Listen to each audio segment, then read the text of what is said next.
சிலருக்கு நக்கலாகலாம், நம் சுயம் சிலருக்கு அற்பமாகலாம்.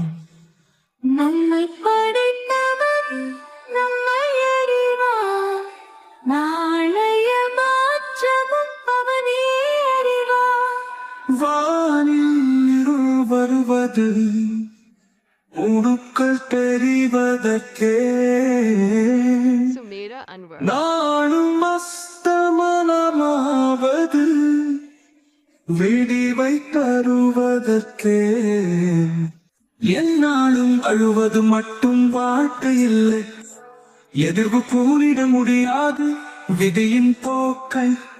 சோதனைகள்